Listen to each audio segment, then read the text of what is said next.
ஒரு ஊர்ல ஒரு ஊர் மக்கள்லாம் சேர்ந்து ஒரு பண்டிகை நடத்துனாங்க சாமிக்கு. கஷ்டமெல்லாம் தீரணும். நாங்க கஷ்டமெல்லாம் தீர்த்து வைங்க சாமி அப்டி சொல்லிட்டு. உடனே பண்டிகை முடியிறப்ப திடீர்னு கடவுள் அந்த ஊர் மக்கள்ட்ட தோன்றாரு. தோன்றி தோணுன மக்கள்லாம் கையெடுத்து கும்பிடுறாங்க. கடவுளே வந்துட்டாரு அப்டின்னு சொல்லிட்டு. உடனே கடவுள் சொல்றாரு, "சரி நீங்க எல்லாரும் பண்டிகை வச்சீங்க. ரைட்டு. உங்களுக்கு என்னென்ன கஷ்டம் இருக்குதோ அதையெல்லாம் எடுத்துக்கிட்டு, இன்னைக்கு நைட்டு 12 மணிக்கு எல்லாரும் அந்த ஊர் சந்தைக்கு வந்துருங்க.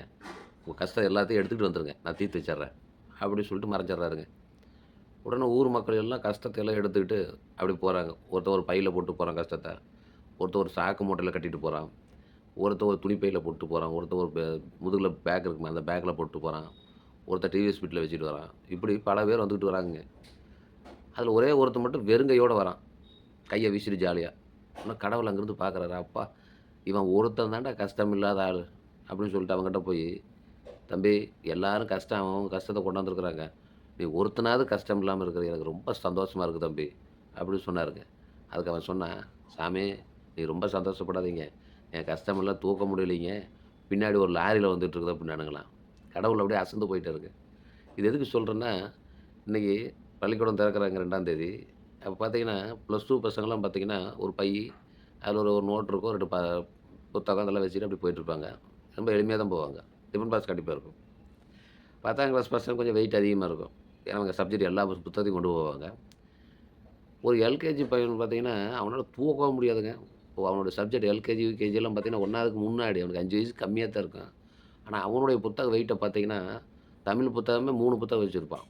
ஒண்ணு எழுத்து பயிற்சிம்பாங்க. ஒண்ணு வந்து பாடம். இன்னொன்னு வந்து அவனுக்கு பிராக்டிஸ். அந்த இது குடுக்குறது. படங்கள், கவிதைகள் இதெல்லாம் வரும். அப்போ இங்கிலீஷுக்கு 3ங்க. கணக்குக்கு 3, சோசியல் சயன்ஸுக்கு 3. இப்படி கிட்டத்தட்ட புக்கே 10, 15 புக் இருக்கும். அப்ப அதுக்கு நோட்டு, அப்புறம் அதுக்கு அவன் colour pencil, geometry box.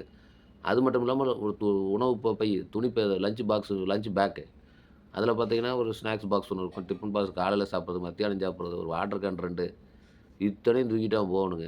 School van வரும். அது வேற விஷயம். இருந்தாலும் ஸ்கூல் வேன் வரும்போது தூக்கிட்டு போணும். அப்ப அங்க ஸ்கூல் வேன்ல இருந்து கிளாஸ் ரூம் வரைக்கும் தூக்கிட்டு போணும். அப்போ அந்த சின்ன குழந்தைக்கு எவ்வளோ வேலை பாருங்க. ஆனா நம்ம +2 மாணவர்கள் தான் சரிங்க. ஒரே ஒரு நோட் எடுத்துக்குவாங்க. அல்லது ஒரு 2 நோட் இருக்கும், 2 புத்தகம் இருக்கும் அவ்வளோதான். மீதியெல்லாம் வகுப்பிலேயே வச்சுட்டு போயிடுறாய்ங்க. அப்ப எனக்கு ஒரு சந்தேகம். வகுப்பிலே வச்சுட்டு போறாங்களே எப்ப படிப்பாங்கன்னா, எப்படியோ படிச்சிடுறாங்க.